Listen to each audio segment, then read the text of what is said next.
Tikam Samurai 6. Dalam Neraka Vietnam. Episode 108.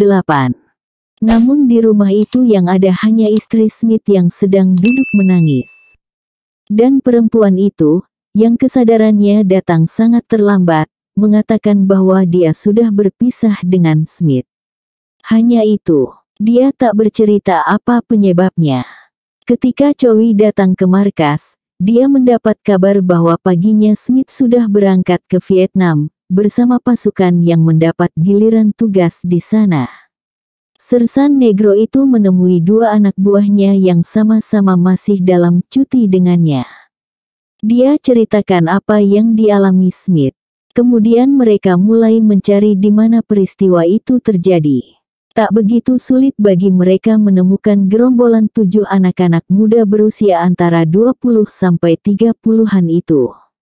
Seorang anak muda yang menjadi saksi mata saat perampokan itu memberitahu mereka pada suatu malam, bahwa ketujuh anak muda itu berada di sebuah bar. Mereka masuk duluan ke bar yang penuh oleh pengunjung itu. Tak lama kemudian anak muda yang jadi saksi itu memberi isyarat dengan sudut mata ke sebuah meja. Di sana ada 7 anak muda berambut panjang dan pakaian semaunya, bersama 4 cewek yang nyaris tanpa pakaian. Chowi dan kedua anak buahnya mendatangi meja itu. "Halo," sapa Chowi.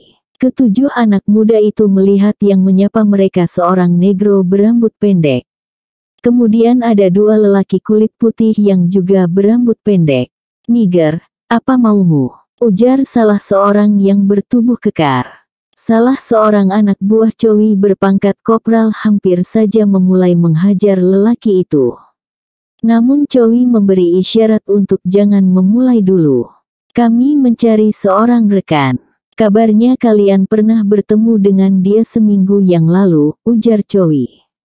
"Hei Niger, enyah segera dari sini, aku tak tahan baumu yang busuk. Kau pergi atau kuhancurkan hidungmu," ujar anak muda itu petentengan. Kemudian seusai bicara, dengan brutal dia mengecup dada montok cewek di pangkuannya. Demikian bernafsunya dia, sehingga ketika mulutnya beranjak dari dada wanita itu, di pangkal dada yang putih dan membukit tersebut kelihatan warna merah kehitam-hitaman. Chowi mengambil sesuatu dari kantong bajunya. Kemudian mengeluarkan foto Smith berpakaian dinas ukuran 4x6. "Kalian mengenal teman kami ini?" ujar Chowi menyodorkan foto itu ke meja. Si lelaki kekar, tanpa menatap foto itu segera saja menancapkan sebuah pisau besar ke foto yang baru beberapa detik diletakkan Chowi di meja. Dan itu adalah awal keributan. Lelaki itu jelas lebih besar dari Chowi. Namun tangan kiri Chowi segera menjambak rambutnya. Lalu tangan kanannya menghajar mulut dan hidung lelaki itu dengan pukulan berkali-kali. 6 bajingan lainnya belum sempat berdiri, ketika mereka disikat habis-habisan oleh teman Chowi. Bar itu segera berubah menjadi kancah baku tinju antara sesama pengunjung. Akhirnya 10 polisi militer datang.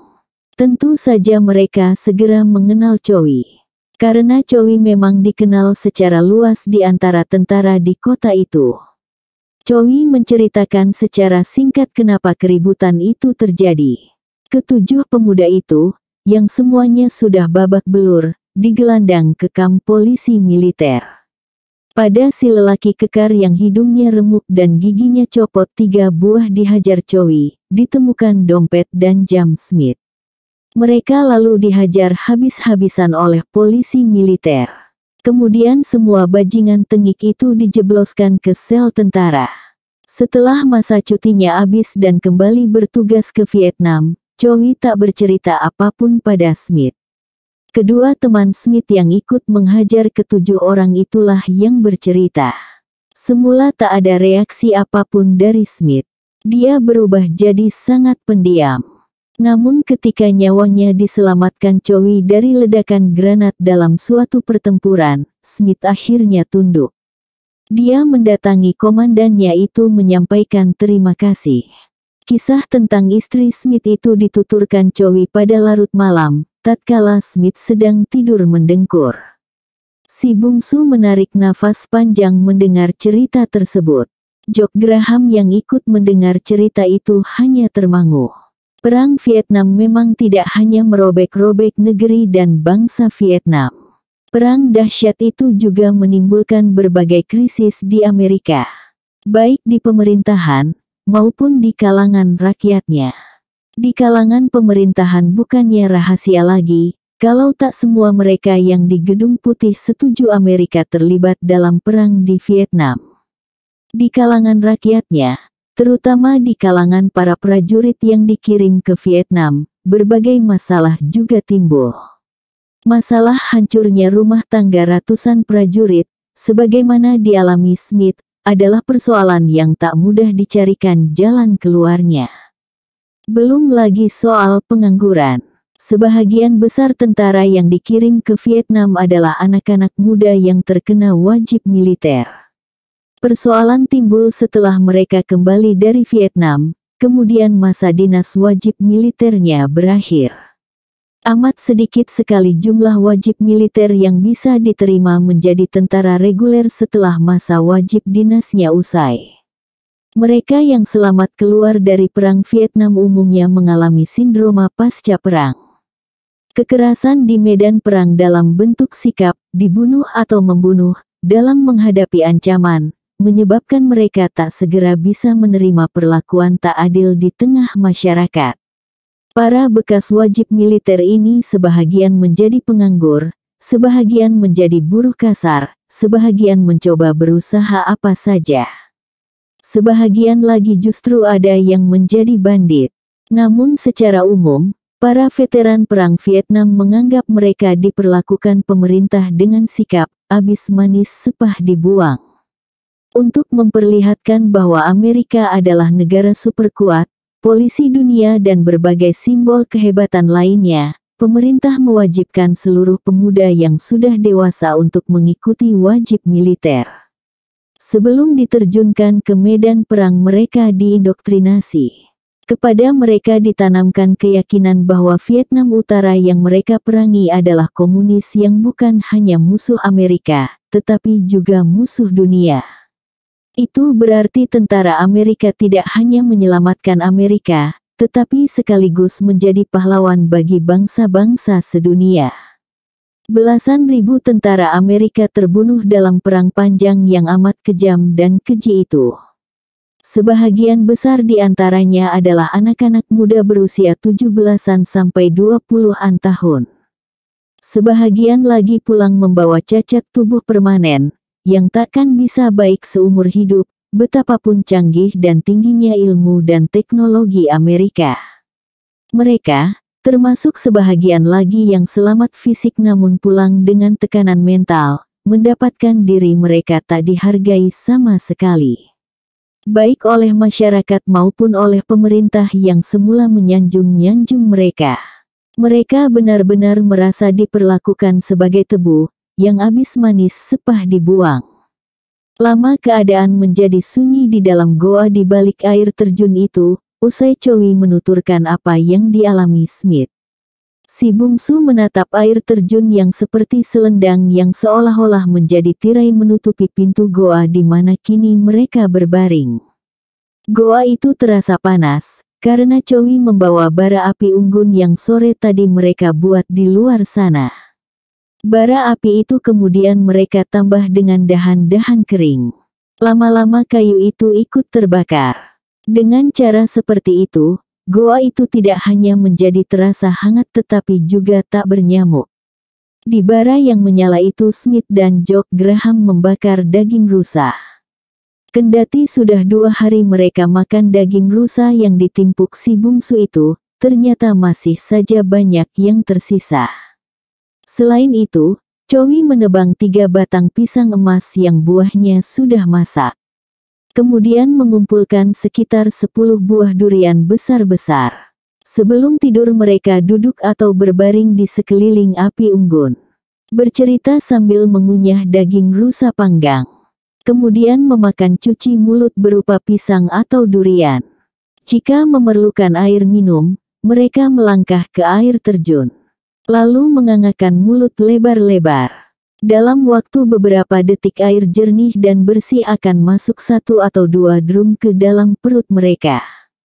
Wow, nikmatnya bukan main.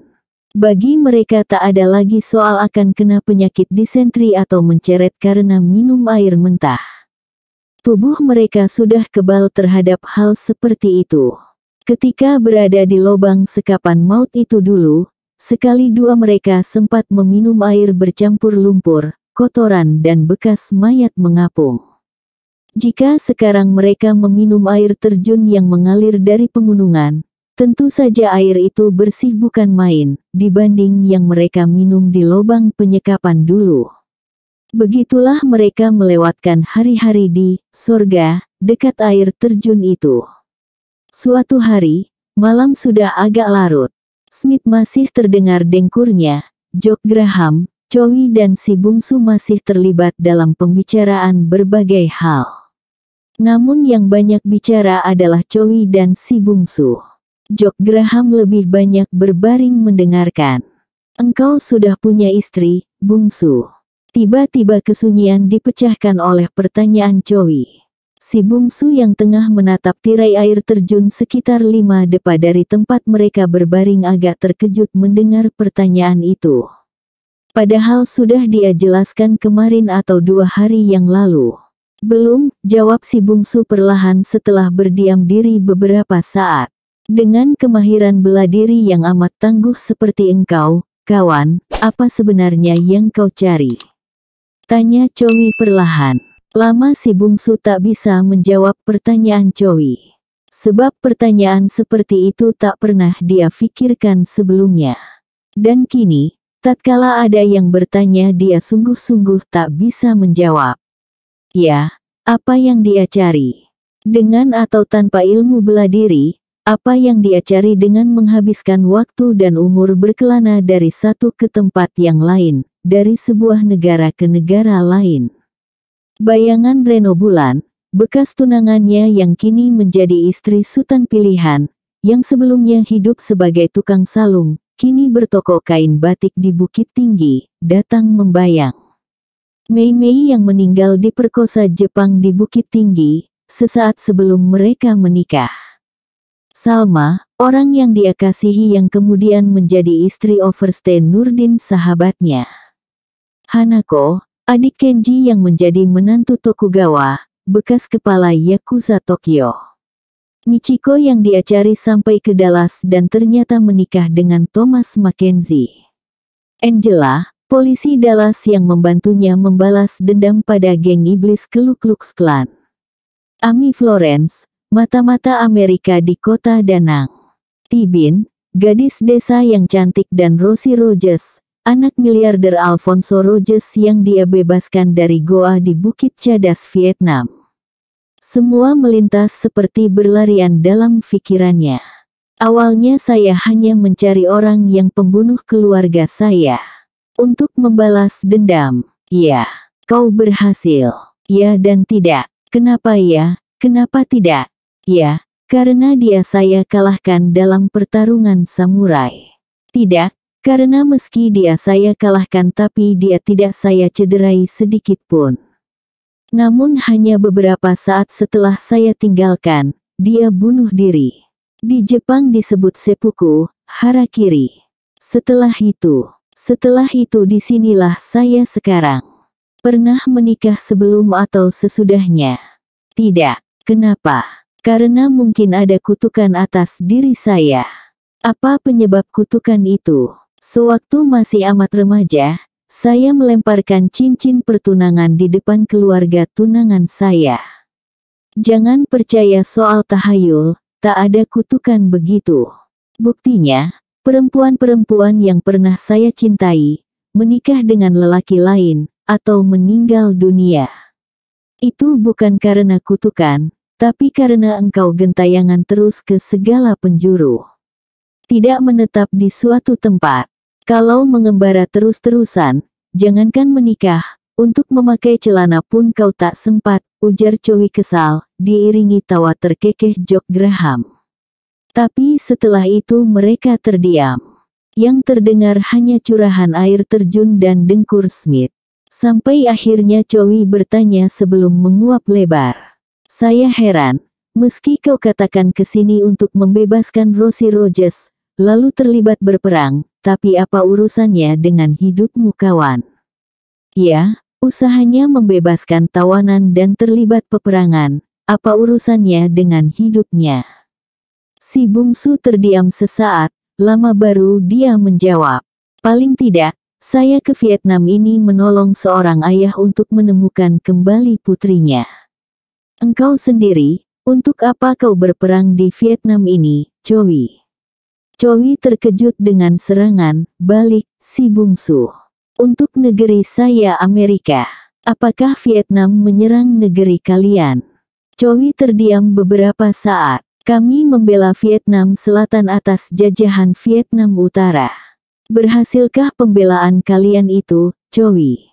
Chowi tak menjawab, karena dia tahu bungsu tak butuh jawaban dari pertanyaan itu, dunia juga tahu. Jangankan untuk membela Vietnam Selatan, seperti yang dikoar-koarkan, justru Amerika yang dibikin terbirit-birit oleh negeri yang katanya sangat terbelakang ini. Kekalahan tidak hanya memalukan, tetapi juga harus dibayar mahal dengan ribuan korban, yang semuanya hampir generasi muda Amerika, yang terenggut di berbagai kota di dalam neraka Vietnam ini. Sebagian lagi pulang ke Amerika dengan membawa cacat tubuh atau cacat mental permanen. Si bungsu yang juga mengantuk memang tidak memerlukan jawaban Chowi atas serangan baliknya tadi. Dalam keheningan malam yang makin larut akhirnya mereka tertidur di dalam goa di balik air terjun. Hari itu ada sesuatu yang tidak biasa di kapal perang USS Alamo yang sedang buang jangkar di lepas pantai salah satu pulau milik Filipina, tapi posisinya cukup dekat ke Natuna, Kalimantan dan pantai bagian selatan Vietnam Selatan. Sebagian besar pasukan sedang naik ke darat. Di kapal itu hanya ada beberapa orang perwira, awak radar dan komputer serta komandan kapal Laksamana Billy Jones Lee. Menjelang tengah hari sebuah heli mendarat di helipad kapal itu, dan Laksaman Lee langsung menyambut orang-orang yang sedang turun dari heli itu. Mereka langsung ke ruang komando di mana terdapat komputer canggih dan layar kaca bening berukuran 2x2 meter dengan tampilan peta wilayah Vietnam Selatan. Sesaat setelah tamu-tamu itu berada di ruangan komando, dalam posisi sama-sama berdiri, Laksamana Lee saling memperkenalkan tamunya. Senang bertemu dengan tuan-tuan dan Anda, Lady. Baik, walau sudah ada yang sudah saling kenal, saya kenalkan Lady ini adalah Amy Florence, mata-mata Amerika di Vietnam Selatan yang banyak sekali jasanya kepada Amerika. Ini abangnya Tuan Le Duan. Sama seperti adiknya, adalah mata-mata Amerika. Ini Tuan Alfonso Rogers, donatur yang banyak menyumbang Angkatan Laut Amerika, termasuk kapal USS Alamo di mana kini kita sedang berada. Ini Tuan McKinley, kolonel perang veteran dan pahlawan dari Hamburger Hill, dia kehilangan sebelah kaki di sana. Ini Tuan Eddie McMahon, kolonel SEAL yang dibebaskan seorang Indonesia bersama Rosie, putri Tuan Alfonso. Ini Tuan Thomas Mackenzie, mantan pilot tempur Perang Dunia II. Nah, lengkap sudah. Kita semua berkumpul di sini karena sangat berkepentingan atas keselamatan seorang Indonesia, bernama Bungsu. Dia masuk ke Vietnam sekitar 6 bulan yang lalu. Semula atas permintaan Tuan Rogers yang minta dicarikan putrinya, Rosie Rogers yang hilang di Vietnam sekitar 3 tahun yang lalu. Sebelum dia mencari Rosie, dia terlebih dahulu menyelamatkan Amy Florence dan Lee Duan, menghancurkan 3 speedboat perang Vietnam, kemudian mencari dan membebaskan 15 tawanan Amerika, 5 wanita Amerika, dan 10 lelaki. Termasuk Rosie dan McMahon, ujar Lee. Tiba-tiba Alfonso Rogers maju selangkah lalu bicara. Maaf, ada yang harus saya katakan tentang orang ini, saya memang membayarnya dengan sangat mahal, asal putri saya bisa bebas. Itu sudah saya lakukan 2-3 tim tapi semuanya gagal. Namun orang ini, tak $1 pun uang saya dia terima. Bahkan tiket pesawat yang saya berikan melalui Yosua, sahabatnya yang orang Indian. Saat melibas anggota Ku Klux Klan, tidak dia pakai. Saya tidak tahu bagaimana harus menyampaikan terima kasih saya. Semua orang terdiam mendengar penjelasan itu. Seorang letnan wanita bagian komputer datang membawakan minuman. Masing-masing mereka memegang gelas Coca-Cola, anggur atau lemon. Lalu terdengar lagi Laksaman Lee bicara. Dengan satu atau lain sebab orang itu kini berada dalam neraka Vietnam yang apinya masih menyala besar. Tidak hanya tuan-tuan dan Anda Ami, yang menginginkan lelaki itu dibebaskan, saya juga. Apapun caranya, sudah berbulan-bulan ini kita kehilangan kontak dengannya, sejak dia mengalihkan serangan yang ditujukan ke heli yang dinaiki Kolonel McMahon, Rossi dan kawan-kawan. Sekarang silahkan Ami. Ami Florence maju, meletakkan gelasnya di meja kecil. Mendekati kaca bening 2x2 meter di mana tergambar peta Vietnam Selatan itu. Lalu bicara, lewat jalur informasi yang rumit, saya mendapat info dari Dragon di daratan Vietnam. Si bungsu terakhir berada di desa ini, ujar Ami sambil menunjuk sebuah titik dekat sebuah sungai di peta di kaca bening tersebut. Lalu dia melanjutkan. Dia menyembuhkan kanker paru stadium 4 kolonel yang menjadi komandan garnison Vietcong. Dia juga menyelamatkan nyawa Sersan Lokma, pencari jejak handal Vietcong, saat memburu rombongan Rossi dan McMahon. Namun keadaan berubah drastis saat Politbiro Komunis di kota Da Nang yang mengirim tentara pasukan dan milisi PKL. Si bungsu disekap di sebuah lubang tanah bersama 3 tentara Amerika yang sudah lebih awal disekap. Beberapa minggu ditahan, mereka bisa melarikan diri. Diburu 1 peleton tentara, namun tak pernah tertangkap. Jejak mereka lenyap di rawa di daerah ini. Namun Lokma menduga mereka menuju arah barat, ke arah heli yang pernah menjemput Rossi dan McMahon, ujar Ami Florence sambil menunjuk peta. Mereka memburu sesuai petunjuk Lokma. Tanya Mackenzie suami Michiko. Tidak, kenapa? Dia bersama kolonel yang diobat si bungsu kanker parunya, mencari jalan mengabarkan hal itu pada pihak Amerika. Mereka berdua merasa berhutang nyawa pada si bungsu. Dragon mendapatkan bocoran itu, dan mengirimkan kabar pada kami, ujar Ami. Mereka saling bertukar pandang. Mereka semua mempunyai kaitan langsung maupun tidak dengan si bungsu. Well, anak saya meminta saya melakukan apa saja menjemput lelaki itu. Lebih daripada itu, setelah anak saya dia bebaskan. Saya bersedia bertukar nyawa dengan dia, ujar Alfonso Rogers. Jika Amerika merasa tak berhutang apapun padanya, saya dengan 14 anak buah saya yang disekap selama 3 tahun, takkan pernah bisa membayar hutang atas apa yang dia lakukan buat membebaskan kami, ujar Kolonel McMahon. Oke, sekarang kita mari ke komputer besar itu.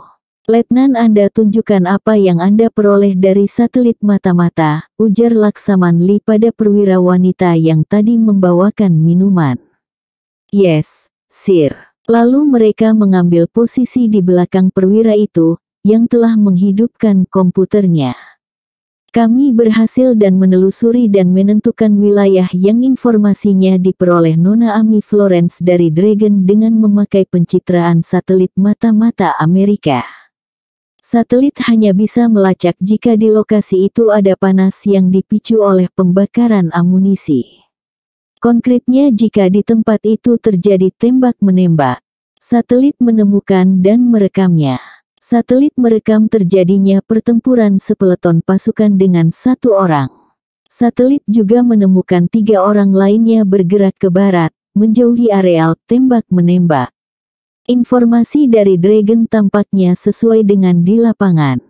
Si bungsu dan 3 tentara Amerika lainnya lari dikejar pasukan Vietcong. Satelit juga berhasil melacak keempat pelarian itu kini berada di sini, sekitar air terjun ini, papar letnan wanita itu sambil menunjuk layar komputer. Semua mereka yang di ruangan itu mempelototi layar komputer tersebut. Apakah ini direkam? Tanya Ami. Maksudnya, kalau direkam tolong di-rewind ke saat pertempuran. Saya ingin mengetahui siapa yang menahan tentara Vietcong itu, ujar Ami. Letnan bagian komputer USS Alamo itu menoleh ke arah Laksamana Lee. Laksamana itu mengangguk. Yes, Ma'am, ujarnya pada Ami Florence. Letnan itu menekan tombol di komputer, lalu memutar ulang video itu. Malam terlalu gelap, apalagi di dalam belantara. Tidak ada manusia yang kelihatan, hanya kilat-kilatan peluru. Namun dalam rekaman selanjutnya, nampaknya hari telah siang, kelihatan sesosok berlari di antara belantara dan sekilas-sekilas menjadi jelas saat dia melewati rawa yang tidak ditutupi daun kayu. Itu si bungsu, seru Ami. Ya, itu si bungsu, ujar Kolonel McMahon. Mereka yang di ruangan itu saling berpandangan. Peristiwa di padang lalang saat heli menjemput kami, dan kami dihujani tentara Vietcong dengan tembakan, kini terulang lagi. Dia kembali menjadikan dirinya umpan peluru, demi membebaskan 3 tawanan lainnya. Oh Tuhan, ujar Kolonel McMahon dengan suara bergetar.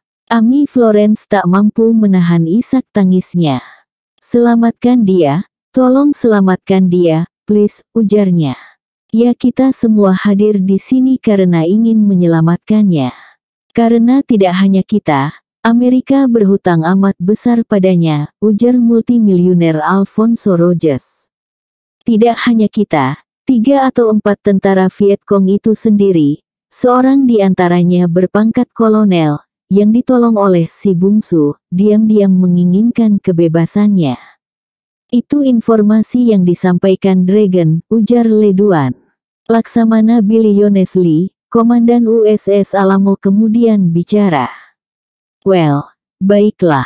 Berbeda dengan operasi pencarian MIA atau operasi penyelamatan lainnya selama ini yang dilakukan Amerika, tetapi jika terjadi sesuatu Amerika akan mengatakan, tidak tahu. Kemarin pagi saya diinformasikan akan kedatangan tuan-tuan di bawah koordinasi Tuan Rogers. Setelah itu dari Pentagon ada perintah langsung dari Kepala Staf Panglima Gabungan, jemput si bungsu, Amerika akan menghadapi apapun risiko politiknya. Apapun. Saya yakin, perintah dan sikap Amerika seperti itu hanya dimungkinkan karena tekanan tuan-tuan dan Anda, Lady. Terutama Tuan Alfonso Rogers dan Kolonel McMahon dan John McKinley. Anda terlalu merendah, Laksamana. Saya berada di Pentagon ketika Anda membentak-bentak seorang jenderal di sana. Menyuruh mereka memasang telinga saat Anda menceritakan apa yang dilakukan si bungsu untuk membebaskan 17 tentara Amerika, dan menghancurkan beberapa bot perang Vietcong menyelamatkan Ami Florence dan Leduan, ujar Alfonso Rogers memotong. Laksamana itu tersipu. Ya, apa yang dilakukan orang asing itu belum tentu mampu dilakukan satu kompi pasukan kita yang amat tangguh sekalipun. Di atas segalanya, kesediaannya menjadikan dirinya umpan peluru untuk menyelamatkan heli dan para tawanan Amerika, membuat saya tak tidur berhari-hari. Dia sendirian di padang lalang itu, ditembaki dan ditangkap, ujarnya. Semua tertunduk mengingat peristiwa tersebut. Lalu Laksamana itu menyambung. Kita sudah sediakan 3 heli tempur. Sebuah untuk mengambil mereka di dekat air terjun itu, 2 buah untuk mengawal. Perintahnya amat jelas, bawa mereka pulang, terutama si bungsu, apapun risikonya. Saya telah mendapatkan persetujuan Pentagon untuk memiloti heli penjemputan, ujar Thomas Mackenzie, suami Michiko yang mantan pilot udara Perang Dunia II itu. Ya, saya sudah diberitahu. Terima kasih, Kami memang amat membutuhkan pilot yang berpengalaman. 2 pilot lain siap mengawal Anda, ujar Laksamana Lee. Saya ikut heli yang menjemput. Tiba-tiba Ami Florence menyela. Maaf, Lady. Kali ini usulan Anda terpaksa saya tolak. Demi kesuksesan operasi yang harus amat cepat ini. Di tiap heli, selain pilot masing-masing hanya ada 2 penembak yang menjaga di mitraliur. 1 di kiri, 1 di kanan. Oke, masukkan koordinat wilayah air mancur itu ke komputer di tiap heli. Sekarang jam 3, ada waktu sekitar 4 jam mencapai tempat itu. Anda hanya bisa memakai lampu sorot setelah dekat air terjun itu, Mackenzie. Waktu untuk Tuan mempersiapkan diri ada 5 menit, Mackenzie. Yes, Sir, ujar veteran Perang Dunia II itu, sambil bergegas keluar menuju heli yang menanti dalam keadaan mesin sudah dihidupkan. Mereka menatap keberangkatan 3 helikopter itu dari anjungan komando. Menatapnya hingga jauh, hingga hanya kelihatan seperti seekor burung kecil, kemudian seperti titik. Saat ketiga heli itu lenyap di kaki langit, Ami dikejutkan oleh ucapan letnan di komputer tadi. Mam, ada yang ingin bicara padamu di telepon. Saya. Siapa? Nona Rossi. Ami menoleh pada Alfonso Rogers, ayah gadis yang ingin bicara melalui telepon dengannya. Lelaki tua itu tersenyum. Halo, Rossi, sapanya setelah memegang telepon. Hai, Ami. Senang dapat lagi bicara dengan Anda. Saya diberitahu ayah, Anda akan bertemu dengannya di USS Alamo. Ya, ayahmu ada di sini sekarang. Anda di mana? Rossi, New York. Sudah berangkat penjemputan untuk si bungsu. Ami tertegun. Dia menatap pada ayah Rossi yang sedang ngobrol perlahan dengan Laksamana Lee. Anda sudah tahu adanya operasi penjemputan itu. Saya mendesak ayah untuk mempergunakan pengaruhnya. Kita semua berhutang nyawa padanya, kan? Sudah berangkat yang menjemput si bungsu, Ami. Ya, sudah. Kita doakan bersama mudah-mudahan tak ada halangan. Apalagi Thomas Mackenzie yang menjemput adalah pilot pesawat tempur yang amat bisa diandalkan. Ya, kita bersama mendoakan Rossi. Adalah Cowi pertama tersentak bangun dari tidurnya yang nyenyak karena mendengar suara aneh di antara suara air terjun. Dia membangunkan kawan-kawan yang bergelimpangan di dalam goa di balik air terjun itu. Suara heli, bisik si bungsu. Mereka bangkit dan bergegas ke tabir air terjun yang menutup goa persembunyian mereka. Tiba-tiba sorot lampu heli menerangi air terjun itu. Lalu lampu sorot itu dimatikan. Kemudian dihidupkan. Mati, hidup lagi terputus-putus. Morse, itu heli Amerika menjemput kita. Seru Kopral Jock Graham setelah mengartikan kerdipan lampu yang dipergunakan seperti Morse bagi kapal-kapal di laut. Mereka keluar dari balik air terjun itu, di bawah sorot lampu heli menuruni bukit batu tersebut dengan cepat. Heli itu mengapung rendah di hamparan pasir lebar di tepi sungai di bawah air terjun itu. Mereka berempat berlarian ke sana. Letnan Cowi yang negro itu pertama sampai di dekat heli. Namun dia tak segera naik, dia menunggu yang lain. Yang pertama naik adalah Kopral Jock Graham, kemudian Sersan Tim Smith, kemudian si bungsu. Baru dia menyusul. Lengkap. Go, go, go. Seru Sersan penjaga mitraliur di bagian kanan setelah semuanya naik. Seiring dengan melambungnya heli itu dengan cepat ke atas, terdengar suara. Halo, bungsu. Welcome home. Si bungsu kaget mendengar panggilan itu. Dia menoleh ke arah orang yang menyapanya, yang tak lain dari pilot heli itu. Meski dia memakai helm pilot, namun si bungsu mengenalnya dengan baik. Mackenzie, seru si bungsu sambil mengulurkan tangan. Disambut dengan salaman yang kukuh dan hangat oleh suami Michiko itu. Kemudian mereka menumpahkan perhatian pada pelarian itu. Sebab, sesaat setelah mereka bersalaman, mereka mendengar tembakan dan melihat peluru seperti kembang api menyembur-nyembur dari dua heli yang lain ke arah depan mereka. Saat itu keempat pelarian itu baru menyadari bahwa selain heli yang mereka naiki masih ada dua heli lain yang mengawal. "Sir, ada 4 pesawat tempur memburu kita," ujar kopilot yang mendampingi Mackenzie. "Yap, kita layani," ujar Mackenzie sambil membuat manuver tajam ke kanan menghindari terkaman peluru yang amat jelas kelihatan datangnya dalam kegelapan malam.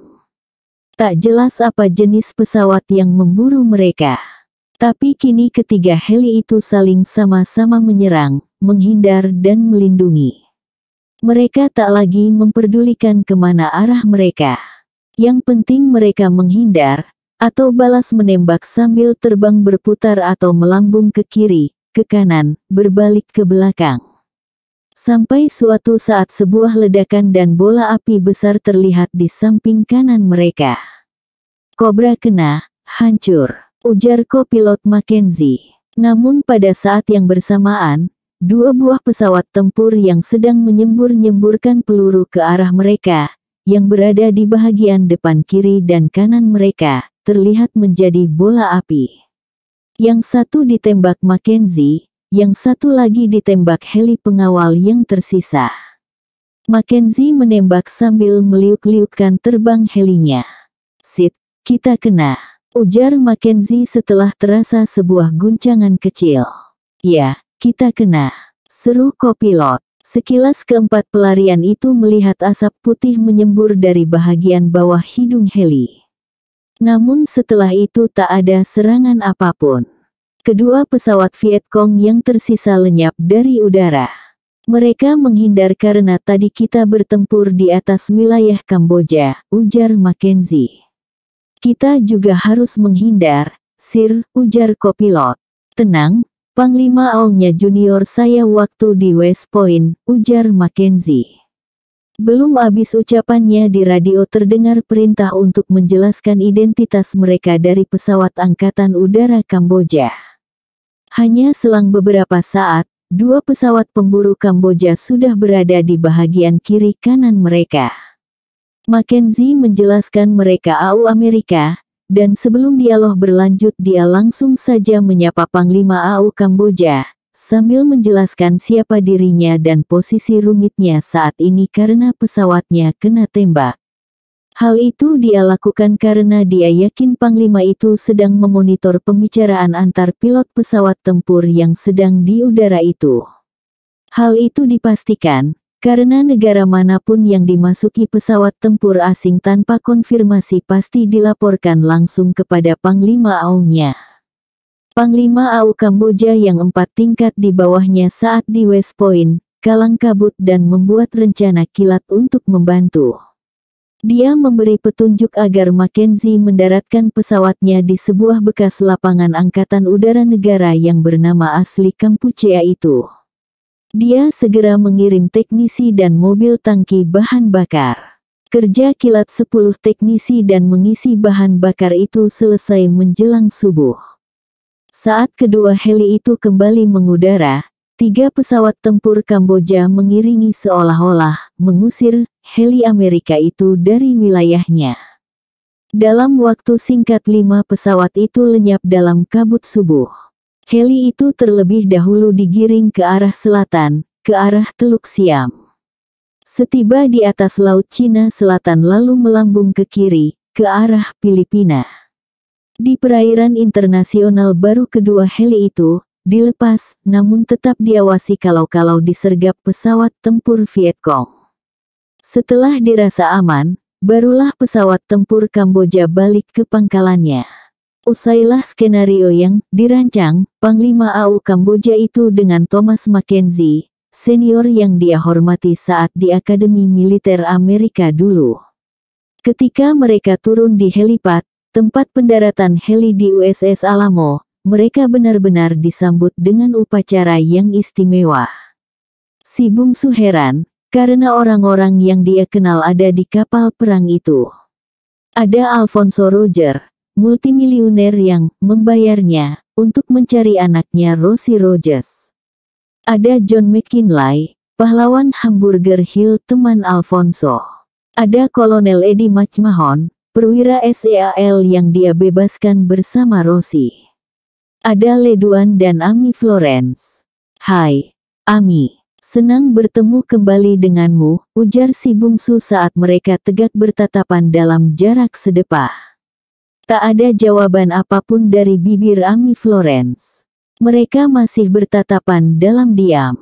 Lalu gadis itu menghambur memeluk si bungsu, memeluknya erat-erat dalam isak tangis bahagia. Mereka berpelukan dalam tatapan haru semua yang ada di helipad itu. "Jangan lagi kau tinggalkan aku, bungsu. Jangan lagi, please," ujar Amy dalam isak tangisnya. Hari itu juga mereka diantar dengan helikopter dari USS Alamo ke sebuah hotel mewah di Manila, ibu kota Filipina. Malam harinya mereka berkumpul di restoran hotel yang sengaja dipesan untuk acara pertemuan malam itu. Pertemuan sebagai rasa syukur atas pembebasan dan ucapan terima kasih kepada si bungsu. Ketika mereka memegang gelas minuman, sementara Amy Florence bergayut di tangan si bungsu, seseorang menepuk pundak Amy. "Sorry, aku pinjam orang ini sebentar," ujar sebuah suara sambil meraih tangan si bungsu sebelum Amy Florence sempat menoleh. "Titi," seru Amy Florence dan si bungsu hampir bersamaan tatkala mengetahui siapa yang berkata. Gadis itu terpaksa melepaskan tangan si bungsu, karena dia segera dipeluk Amy Florence. Mereka berpelukan saling melepaskan rindu. Abis itu Tibin merenggangkan pelukannya lalu kembali bicara. "Boleh ku pinjam orang asing ini sebentar?" ujarnya sambil kembali memegang tangan si bungsu. "Boleh asal jangan kau bunuh dia," ujar Amy Florence. Si bungsu terpaksa menuruti Tibin tatkala gadis itu menariknya keluar dari lingkaran orang banyak itu. Tapi dia hanya membawa si bungsu menghindar beberapa langkah. "Wow, cantiknya kau, Titi," ujar si bungsu saat tegak berhadapan saling menatap. "Aku sudah minta izin pada Amy," ujar gadis itu. Lalu tanpa memberi kesempatan pada si bungsu untuk memikirkan ucapannya, masih dalam tatapan semua yang hadir, termasuk Amy Florence, gadis itu memeluknya, menciumnya. Lama sekali, si bungsu terengah ketika ciuman itu selesai. Orang-orang pada bertepuk, termasuk Amy. "Aku akan tetap mencintaimu," ujar Tibin tertahan. Lalu dia kembali memegang tangan si bungsu membawanya kembali ke lingkaran orang banyak. Dan, menyerahkan, kepada Amy Florence. Dia masih memegang tangan si bungsu, saat Amy memeluk lengan lelaki itu yang sebelah lagi. Yang hadir kembali bertepuk tangan. Mereka kembali tenggelam dengan cerita masa lalu. Saat tengah berbincang itu Mackenzie berbisik kepada si bungsu. Mengatakan ada telepon untuknya. "Telepon?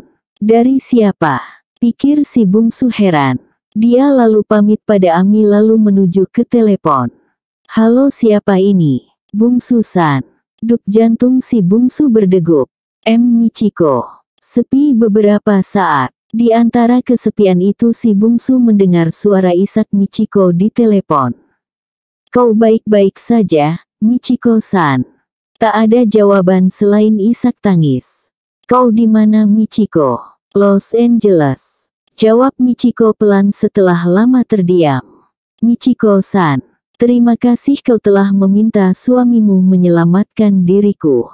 Aku berhutang budi padamu dan pada Mackenzie, terima kasih." "Bungsu-san." "Ya." Sepi. Si bungsu hanya mendengar suara terisak tertahan Michiko. "Michiko-san." Sepi. "Bungsu-san." "Ya."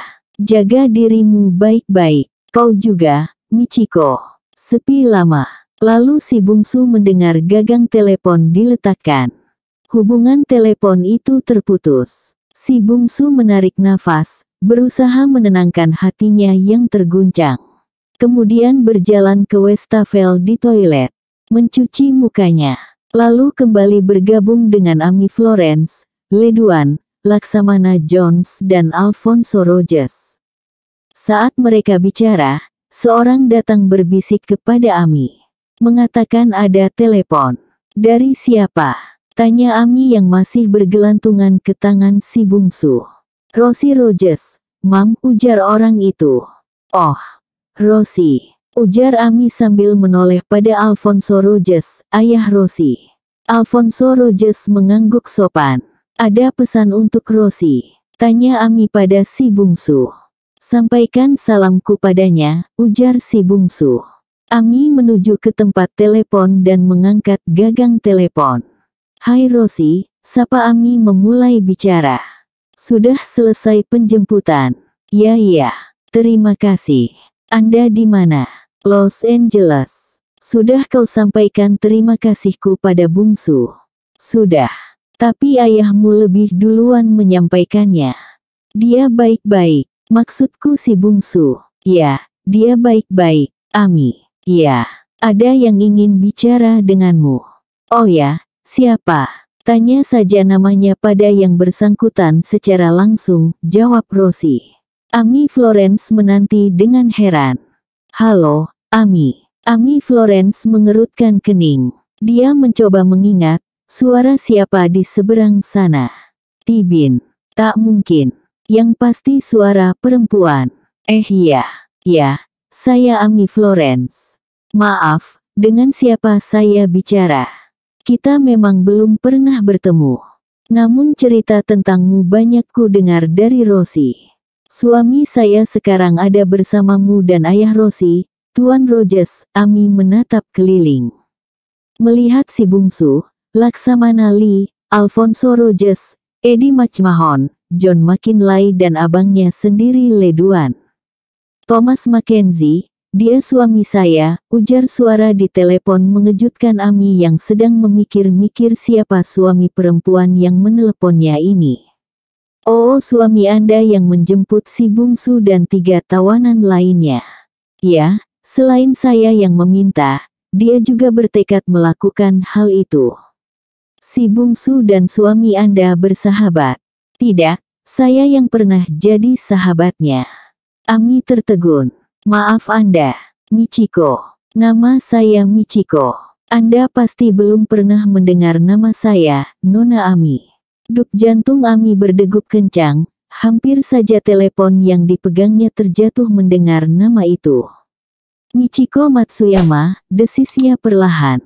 Duk kini justru jantung Michiko yang berdegup kencang, saat Amy Florence menyebut namanya secara lengkap, kendati terdengar amat perlahan.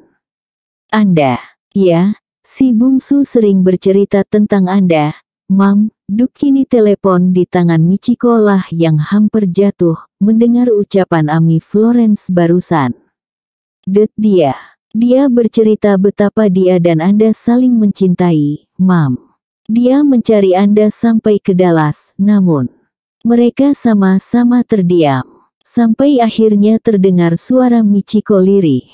Nasiblah yang memisahkan kami. No, Mam. Bukan karena nasib. Nasib bisa dirubah dengan usaha. Apapun yang terjadi sehabis usaha dan doa manusia, namanya takdir. Bila sudah takdir, tak seorang pun manusia yang bisa merubahnya. Apa yang terjadi di antara kalian adalah takdir, karena kalian sudah berusaha sekuat daya untuk dapat bersama. Anda sendiri datang dari Jepang mencarinya ke Indonesia. Usaha yang amat luar biasa. Dia mencari Anda ke Dallas, namun takdir kalian berkata lain, Mam. Sepi. Apakah dia masih? Dia tidak hanya masih mengingatmu, Mam. Dia justru masih mencintaimu. Namun dia orang yang sangat tahu diri dan paham benar bahwa di antara kalian ada garis yang tak boleh dia langkahi. Dia mencintaimu bukan karena hanya ingin memilikimu, tapi ingin membuatmu bahagia. Dia takkan menikah kalau orang yang dinikahinya sengsara bersamanya. Kendati dia amat mencintai wanita itu. Dia ikut bahagia, kalau wanita yang dia cintai bahagia, kendati bukan bersamanya. Sepi lagi. Anda mencintainya, Ami. Duk lagi. Sepi sesaat, sampai akhirnya terdengar suara Ami. Yes, Mom. Sepi sampai terdengar suara Michiko perlahan. Dia mencintaimu, Ami. Sepi. Lalu terdengar suara Ami lirih. No, Mom. Dia mencintaimu. Malam-malam terkadang dia menggigau menyebut namamu, dan tersentak bangun, jawab Ami dengan amat jujur dan dengan suara amat tersendat. Sepi. Michiko mendengar Ami Florence terisak. Ami Florence mendengar Michiko terisak.